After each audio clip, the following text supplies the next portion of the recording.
Magandang araw mga lods. Yan, dito na naman tayo sa ating munting aviary. Although nag-aayos ako ngayon, kaya lang medyo busy-busy yan pa ako dahil paalis-alis ako, kaya matatagalan pa. Ngayon ipapakita ko kung paano ako magpakain ng mga alaga ko kasi may binili akong gadget. Tinesting ko kung okay. Tapos sagutin ko yung tanong sa akin sa messenger ng kalods natin. Patungkol dyan sa yan, yung nakikita nyo na ibon na yan. Medyo naguluhan siyang konti. Ngayon ipapaliwanag ko yung ibon na yan kung bakit ganon ang tawag ko sa kanya. Okay mga lods, isa muna ang intro mo. Let it, bang, bang. Magandang araw mga lods. Ayan, kung napapansin nyo, ang aking kamay dalawa, di ba? Dati isa lang ang gumagalaw. Ngayon dalawa na mga lods. Ayan. Kasi minsan dati may nagre-request. Sabi, Lods, pakita mo naman kung paano ka nagpapakain ng mga alaga mo. Di ba, no? Siguro kukuha ng idea. Although wala namang hiwaga doon sa pagpapakain ng mga kids, mga lods. Ang hiwaga doon sa pag-aalaga. Ayan. Ngayon may nakita ako sa although matagal na to hindi ko lang pinapansin kasi nga parang naiiksian ako. Pero tinesting ko rin, umorder tayo, mura lang naman to Ayan, para maipakita ko, gaya na sabi ko, kung paano ako magpakain ng ibon, mga lods. Although, gaya na sabi ko, matagal ako magpakain. Yan, makikita nyo dyan kung gaano katagal. Yan, medyo pa yan, mga lods. Wala pang tanghod dyan, parang normal na galaw lang. Tapos yan, nakikita nyo, medyo wala pang walis. Parang pakain lang talaga. Tapos kung mapapansin nyo, yung mga ibang pakainan, kagabi pa yun, inalis ko na. Kaya lagay lang ako ng lagay. Yung iba lang hindi ko masyadong natanggal. So ibig sabihin mabilis pa yan. Pero tingnan nyo kung gaano kahaba pag sa video. Makat pa nga yan kasi nakita kong haba Yan, ganyan ako magpakain mga lods. Mabagal ako magpakain. Hindi pa yan ang totoong Kasi ako yan minsan pag napakain ko na yung mga yan, iniisa-isa ko pa yan uli. Baka mamaya merong hindi napakain kasi minsan nalilito tayo dyan Yan, ganun yun At hindi pa kasali yung nasa labas. Kung napansin nyo dyan sa video na yan, hanggang mamaya magro-roll yung video, hindi pa kasali yung mga nasa labas. O palagay mo na yung mga nasa labas, mga 15 minutos na lang yan, pinakamaiksi, o 12 minutes hindi pa kasali yung pag-akyat ko ng tubig, yung hindi pa kasali. Ang pinakita ko sa inyo yung actual na nagbibigay na ako. So imagine niyo kung gaano katagal ako magpakain. Kaya nga sabi ko nga sa inyo, hindi ako pwede magtrabaho sa malayo. Totally may kalods tayong nangangailangan ako ng lods, sabi niya kung gusto mo. Medyo tinanggihan natin kasi para sa kanya malapit yun pero sa akin malayo na yun. Metro Manila rin pero para sa akin malayo na yun. Masyado na akong gahol. Kaya dito lang ako gumagawa. Siguro kung halimbawa talagang malaki yan, big deal. Kaya lang, alanganin pa rin ako kasi mapapabayaan ko yung mga alaga natin, mga lods. Pag inasa natin lahat kay Mrs. Kawawa naman si Commander, mapasok din yun. Kaya dito lang. Sabi nga doon sa kausap ko, na-enjoy ko na lang yung buhay. Ayan. Yung buhay dito, tsaka yung pupuntahan kong buhay sa kabila. So, balik tayo dito mga lods. So, yan ganyan ako magpakain. Tinesting ko kasi itong gadget. Yan. Napakatagal kong magpakain mga lods. Kung kung may kasama doon, minsan, kagaya kahapon. Pag alis ni Mrs., umakyat ako siguro kasi pag wala akong masyadong pasok mga lods, parang pasaibit-saibit lang, sabihin sa isang linggo, 2 beses, 3, gano'n. Pag walang pasok, ang akyat ko talaga dyan, pinakatanghali na, 9:30, yan. Ay, 9. Ano, hindi 9:30, 9. Ayan. 8:30, yan. 8:30, 9:30. Ano na yung 9:30? Talagang medyo delay na, pero ano yan, 8:30 to 9 lang. Ngayon, ano yan, pag wala akong pasok, ganun. Ngayon, wala na akong masyado, pero mamaya alis na naman ako. Di kahapon, ganun ano, makita ko alas 9. Nagulat ako, pagbaba ko, alas 2 na mga lods. Wala akong tanghalian nun. Ang bilis ng oras. Yan, ganyan ang pag-iibon mga lods. Pag ang pag-iibon, mahal mo, hindi mo na mamalayan yung oras. Yan. Kaya sa pag-iibon, lagi kong uulitin, lalo na yung mga bago, ano, mga lods, yung mga tanong ng tanong sa akin. Ano yan, lalo na kung meron na kayong ibon. Lalo na, more than 3, no? 3 pair. O 5, ganun. 5 pares. Bawal mainit. Kasi dati ang araw, ano yan, dadami rin yan. Tapos, dun din masusukat, pag marami na yung ibon mo, kung talagang mag-iibon ka. Kasi meron pag marami na nananawa eh. Parang nasusuya. Yan, may technique dyan mga lods na paraan. Although nasabi ko na. Pero siguro sa mga susunod, ulitin natin yun. So balik tayo ngayon dito mga lods. Ano? Yung ka-lods natin, may ano siya. Although nasa bandang dulo ng video yun eh. Yung na-shoot ko yung siguro i-cut ko na lang kasi ipapats ko dyan. Naguluhan siya sa kasi may pinakita siya, sabi niya bata pa to, di ba yung tinapi kong yung project ng TCB yung Texas TCB Texas Clear Body, di ba dalawa kasi yan magkahawig, merong Islay, di ba halos magkahawig na, kaya minsan yung Islay tinatawag na Texas pero may pagkakakilanlan yan, although may video na ako yan, tingnan nyo doon, nandun yung detalye. Ngayon, naguluhan si Lord, sabi niya, ito na lang, kinapture ko na lang yung sinabi niya. Pero hindi ba siya matatawag na dilute, Lord? Sabi niya, may question mark. O pag-raving lang siya, Lord, tama ba? Sabi niya, taas sa mga hehe, gano'n. Sabihin, hindi niya kabisado, So ganito Lods, totally ka-chat ko siya ngayon. Sabi ko, antayin mo yung hindi ko siya talaga sinagot sa chat. Kasi minsan mga Lods, pag paulit-ulit na lang yung tanong, hindi ko na binablog yun. Siyempre, yan nakakasaya din, parang paksiw, gano'n, kumbaga sa ulam, Pero ito, medyo naguguluhan siya. Ngayon, baka meron din na mga ganitong senaryo na baka mamaya akala nyo, lang siya, gray wing. Tatawagin mo na gray wing. Umpisahan natin yung yung tanong. Totally ang nagtanong si Mark Joban. Yan. Yung si Lods, medyo baguhan sa pag-iibon, kaya okay lang yan, magtanong lang ng matuto. Kasi pag di tayo nagtanong, hindi tayo matututo. Ganun lang yon. Ako kasi ibang klaseng tanong ang ginagawa ko eh. Hindi ako personal na nagtatanong sa tao. Mga libro, tapos yung hindi dumaan sa libro, yan. Pinagsasama ko yan. Napakainam na diskarte.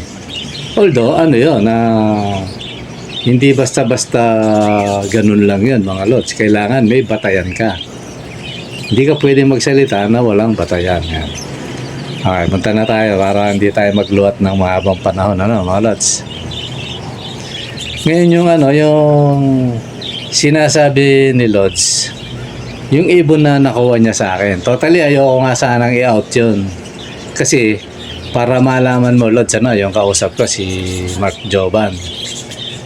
Yung binigay ko sa'yo, tsaka yung tatay niyan, isa yan sa mga rare.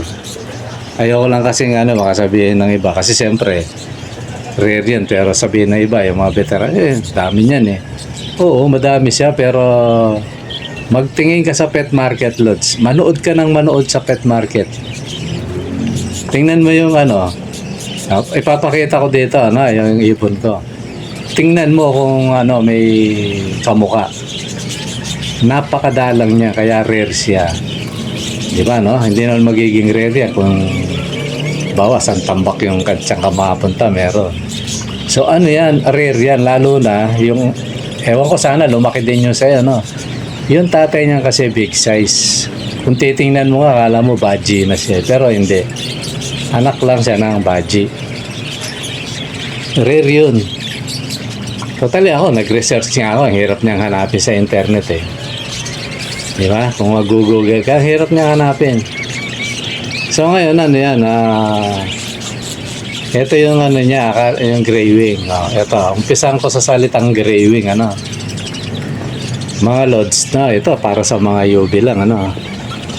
Pag sinabing gray wing, kahit ano pa yan, kasi maraming tinatawag na gray wing eh. May tinatawag na full body gray wing.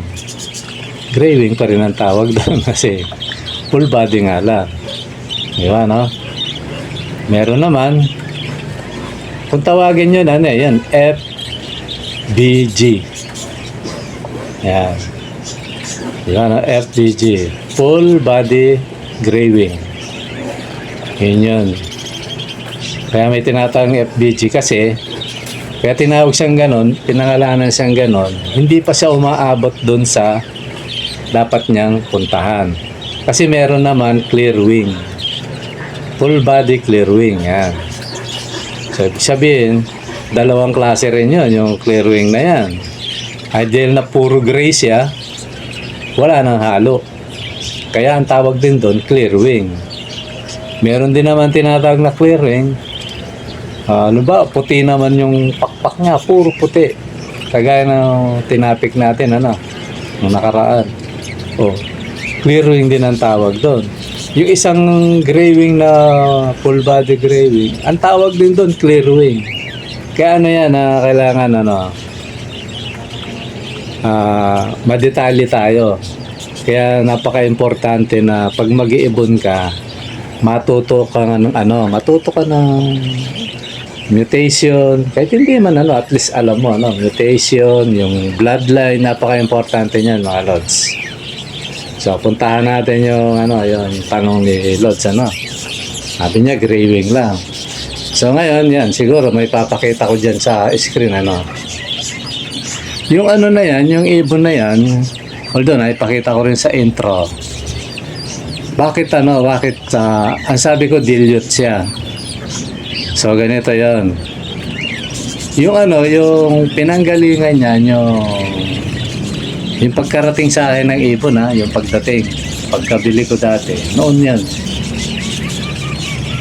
Ang niyan, babae, yung hen na nanay niya, budget na, opaline, green lang. Normal na opa na, normal opaline green, yan. Tapos yung yung tatay niya, may pagka yellow green siya na dilute. Ayan. So kung titingnan mo, parang sa lagubang yung tatay nun eh. Kaya hindi ko na-picture Parang may pagkasalagubang. Tapos yung nanay talagang green, dark green talaga. So suma total, di ba green silang parehas, Kaya lang, pagkakaiba yung tatay, may pagka-dilute. Yan. Dilute siya talaga na, parang sa lagubang. May pagkalusaw, although meron pa siyang may mga spot pa. Pero tawag na doon dilute. So, doon pa lang, sa father side niya, meron na siyang bloodline na dilute. Yan, So, ngayon, ang parakit naman sa mga hindi nakakaalam, mga Lods, kahit sabi mo parehas green yan. Lalo na ngayon, sa panahon ngayon, patong-patong na yung lahi, Although, nabili ko rin siguro yun, marami na rin, yun, kung tawagin, karga, Lalo sa panahon ngayon, kahit sabi mo parehas dilaw yan o parehas green, minsan may possible, may maglabas siya puti, maglabas siya blue, kung ano-ano ilalabas niya, minsan normal pa nga eh. Minsan naman red eye, yan, kayo na mga Lods ang magpapatunay niyan. yung mga nakakuha sa akin kasi marami-rami na rin ako na-i-out na mga ibon, mga lods eh. Diba kayo na rin nung nagpapatunay, iba-iba yung binubuga. Isa nga ano eh, ayaw ko kung sino na nakapagbuga sa inyo ng rainbow. May lumalabas rainbow. So ano ibig sabihin? May mga bloodline na yan. So ngayon, balik tayo doon sa topic natin, ano, yung K-Lods. Yung blue na yan, yung nga, may pagka-dilute na yellow-green yung ano, parang sa lagubang, yung tatay, pagka-dilute, dilute talaga, tapos normal opaline. So binuga yun. Yung tatay nun. So ngayon, huwag ka na magtaka, bakit? May dugo siyang dilute kasi yung tatay niya dilute eh. Diba no? So ngayon, bakit blue siya? Diba no? At ang pagka-blue niya, solid. Ayan. Yung mga pumupunta rito, kino-orsionada rin yan. Hindi ko binibigay eh. Pero kung sabi niya, 5,000, sige, bibigay ko na yan. Diba na? Pero ano, kung presyuhang ano lang, hindi ko binibigay yun. Tsaka unang-unang ano yan, parang memorabilia natin yan na sa mga matatandang ibon natin. Yan yung mga binuga. So di lumabas siya, ano, ba't ko siya tinatawag na dilute? Kung titingnan mo, di ba gray wing? Sky blue na gray wing, ano? Tama naman yun. Gray wing siya. Di ba, no? So, eto ngayon yun, mga lods. Kung bakit dilute, ano? Una-una, may lahi na siyang dilute. Ang dilute kasi, kaya tinatawag na dilute, na pinanggalingan niya kasi yon. Halimbawa, yung kagaya nun, yung tatay niya may pagka-dilute, ano? O pagbuga, huwag kang magtaka kung bakit may dilute na lalabas sa mga ano niya, sa mga ibubugan nila, sa mga inakay. Kasi nga, may lahi. Yung blue, maaaring ano yun. Kasi ang ano naman, ang pigment naman ng ibon, ano yan eh. Sabi nga ng mga eksperto, blue talaga yan. Yung green, nadadaya lang tayo. Basta may mga explanation sa science yan eh. Kaya lumalabas, paningin natin. Ano. Pero sa kalaliman yan, ano yan, blue talaga. May na ano akong ganyan, kaya lang hindi pwedeng i-apply sa parakeets eh. Dahil ang parakeets, maraming, kumbaga, sabog ang bloodline ng parakeets kasi. So ngayon, di lumabas siya, ano? So bakit tinawag siyang dilute? Kasi yan, ganito yan mga lods. Minsan kasi, yung lalabas, yan, papakita ko yung kulay, ano, no? Yung kulay, tawag na ito. Yung kulay blue na opaline, ano? Ipapakita ko. Yan kasi, maaaring yung tatay niya, kung halimbawa sa normal na linyada, maaaring ang tatay niya lahat naman, di ba, nag-umpisa sa, ano, sa, ito, ano, ito yung papaliwanag ko na to para hindi kayo malito. Yung paliwanag na normal. Yan, halimbawa, dati ang tatay niya normal na, ano, na blue. Di ba, cobalt. Normal lang, as in wild type. Di ba, no? Ngayon, nasalinan siya ng ano, maaaring ang kaparis niyan, opaline. Di ba, no? So, ang susunod na buga niyan, mga lods, maano yun, madidilute yun. Ito naman ang lalabas niyan. Yan. Madidilute yun. Maaaring yung scallop niya na dating matingkad na itim, kasi ano malalahian na ng opa eh. Kumbaga, ang anak nun, split na yun split opa, split normal, ano, normal na wild type. Pero, kahit opaline na siyang nakikita, malilinis yun. Yung scallop na itim, minsan magiging gray yun. Ayan. Diba, no? So, ngayon, pag ito naman, minsan kasi, pag hento, binabalik sa ano binabalik sa bawa. Normal yung tatay. Tapos opaline yung ano, yung nanay, ano. Minsan binabalik yung sa nanay kung lalaki yung ano, yung na-dilute na. Di ba, no? Kumbaga nalusaw. Babalik yun. Hanggang sa malinis ng malinis. Yun, hanggang sa ano na lang siya lalabas. Doon papasok yung tinatawag na gray wing. Gray wing na lang siya, di ba, no? So, pag binalik mo ng binalik yan, o kaya yung mga bugan nila, pinagpares mo, magkapatid sa magkapatid, o mga unang kapatid, ano? Yun, magiging clear wing naman yun. Palinis ng palinis. So, ngayon, naguguluhan si Lods, bakit tinawag siyang dilute, ano? Di ba, gray wing lang siya, sabi niya. O, ito na yung tamang paliwanag, mga Lods, ano? Pagamat lahat ng sinabi ko, tama yun, ano? Ito yun. Ang ibig lang kasi sabihin ng dilute, mga Lods. Di ba, no? Ano ba ibig sabihin ng dilute pag tinagalog mo? Nalusaw. O napumutla, lumabnaw. Yan. Yan yung mga kategorya sa Tagalog niyan. Ibig sabihin, kung dati siyang matingkad na, yan, yung scallop, di ba, no? Pumutla na, naging gray. So, kung ipaproject mo yan, linisin mo ng linisin, o kung i-Englishin mo, i-dilute mo ng i-dilute, di ba, no? Palabnawin mo ng palabnawin, o paputlain mo ng paputlain, magiging clear na yan. Magiging clear wing. Magiging full body clear wing, di ba, no? So, totally dilute siya. Yun lang naman ibig sabihin ng dilute, mga Lods. Nalulusaw yung kulay. Dati siyang matingkad, na ano siya, na pumutla. Dating yung bawa, di ba, may ibon talaga sa umpisa, kaya pag normal, di ba, napakatingkad. Pero pag yung na-dilute yan, saka pinaproject mo, kakaparis mo ng ibang mutation, pumuputla yan, mga Lods, pumuputla. Although, pag tama yung combination mo, gumaganda yun. Gumaganda. Gusto mo palabasin yan, kagaya na sa akin, ano, talagang kaya hindi ko inaalis, talagang sky blue yan na talagang solid siya. Tapos gray wing siya. Tama naman yun. Opaline gray wing, tama yun. Pero ang tawag talagang eksakto ron, dilute. Opa, dilute. Pwede naman yan kasi mahaba lang kasi, kaya pinapaiksi. Pwede mong tawagin gray wing, pero kung uugatin mo siya, dilute yun. Kasi ganito yan, mga Lods, ha? Kaya napaka-importante na ang bloodline dapat alam mo. Ikaw mismo ang nakakaalam. Kaya dapat maalam tayo eh. Kung nadidilute ba yung mga alaga mo o hindi. Dumudumi ba? Pumapangit ba yung ano? Pag pumapangit, alisin mo yung pares. Hanapan mo na ibang pares. Yun lang yung ibig sabihin ng dilute, mga Lods.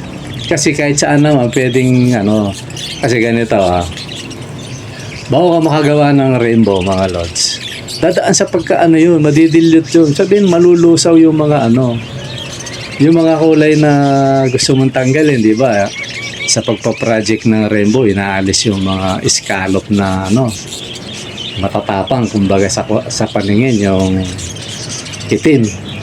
Yung gray nga, hindi pa tinatanggap eh. Pero iba tinatanggap yun eh, sa pagwis, ano? So, nadidilute lang. Kaya ang dilute, totally, ano siya, meron siyang kategoryang mutation, pero halos lahat ng ano, yung pag nagpa-project ka, dumadaan sa pagka-dilute, mga Lods, kasi nalulusaw. Yun. Halos lahat, hindi lahat ng, halos lang. Kasi yung black budgie, hindi mo kailangan i-dilute yun eh. Patitingkarin mo. Ayan. So, ganun lang ang paliwanag doon, ang ibig sabihin ng dilute, mga Lods. Pag nag-project ka, minsan, kailangan mo muna siyang i-dilute o lusawin. Yan. Ang mahusay na pandilute, ito, konting, kumbaga sa pagkain eh, side dish. Ang malakas makapagpa-dilute, mga Lods, mga gray wing, yan. Diba? Mga FBG. Yan. Pag nagpa-project ka at gusto mong malusaw yung ano, nagpa-project ka ng rainbow, o parisan mo ng ano na FBG, full body gray wing. Yan, malakas makapagpa-dilute yan, mga Lods. Sabihin na yung ano kak. Dapat kak yung ano, yung FBG. So ganun lang yun ang ano, ang mga matatanda mag-iibon alam yan. Kaya lang ako, hindi pa ako ano doon. Kung ano lang yung hinihingi sa akin ng kapalaran, yun lang ina-absorb ko, yung ano eh. Kasi pag natutunan mo na lahat yan, wala nang trip. Unti-unti lang. Garalan mo, di ba, no? Kaya ano yan, yun lang yung sagot doon, no, Lods. Kaya ako sinasabi, dilute yan, kasi galing sa akin yan. Alam na alam ko, na ang kulay niyan, yung pinanggalingan niyang bloodline, na dilute. Kaya tawag ko dyan, dilute. Ngayon, pagpasa sa'yo, tingin mo, maring nakita mo, sabi nila, graywing, hawig. Tapos yung tatawagin, pwede naman, kaya lang, mas eksakto yung sinasabi ko kasi galing sa akin yung ibon. That's, ayan, sana, naliwanagan ka doon. Kaya napaka-importante tayo mag-ibon. Alam natin yung sinanggagalingan ng bloodline natin. Kaya napakahirap yung yung di ba, yung bibili. Hindi natin bibili ka, hindi mo alam kung saan galing yung niyan. Hindi mo nga matanong eh. Kasi hindi niya rin alam kung saan lang kasi kumukuha, di ba, no? So, yun. Kapag tinanong mo, kung ano lang ang sasabihin siya, may masabi lang. Pero sa totoo, hindi totoo yung niya kasi hindi naman niya alam talaga yung bloodline. Pero ako, alam na alam ko. Gaya niya, yung tinanong mong ibon, alam ko kung sino parents niya. At yun, yun? Yung ibon na yun pagkabili ko, sabay yung tatay niya, yung naibigay ko sa'yo. Yun yung, kumbaga, mga anak nun. Alam ko sila yung first baby nila, kumbaga, unang mga inakay. Kaya hindi ko, matanda na rin tong ibon na to. Hindi ko inaalis. Totally, hindi ko nga masyadong binibreed to eh. Hindi ko sila masyadong binibreed. Pati yung isa, yung scallop, makapal pa, pero magkapatid yan eh. Hindi ko sila masyadong binibreed kasi basta gusto ko silang nakikita para maganda silang tingnan. Gusto ko nga igawa sila yan, yung kung nakita nyo yung ayun ko, kung napakita ko na yung area dito may mga kahoy. Ayun, binili ko kasi yun gagawin ko mga nest box, tsaka mga pantuntungan na rin nila. Gagawin ko para dun sila. Ihiwalay ko na yung yung pambenta at saka yung ko kasi nadadamay mga lods. Nadadamay sila na pang-project na kukuha. Siguro ganito sa mga susunod. Although napakaganda ng presyo ng ngayon mga lods, ng mga kits. Kaya kung gusto niyo pang kumuha, meron pa yan yung pinakita kong dyan, yung yan, lalagyan ko ng mga marka yan. Mga pinakita ko, available yun. Kasamantalahin nyo hanggat sa akin di naman pag talagang ang kalods natin sinasabi niya yun, dapat magtapat din kayo na talagang wala talaga kayong budget. Baka mamaya binabarat nyo lang ako, wag naman mga lods. Although yan, naintindihan natin yun na pag talagang wala siyang pang tapos nakikita ko talagang laging nagte-text. So yun, pinagbibigyan ko yun sa mababang presyo. Sa totoo lang minsan may naibibigay ako na wala sa presyo, pumunta kang pet market, mga bata.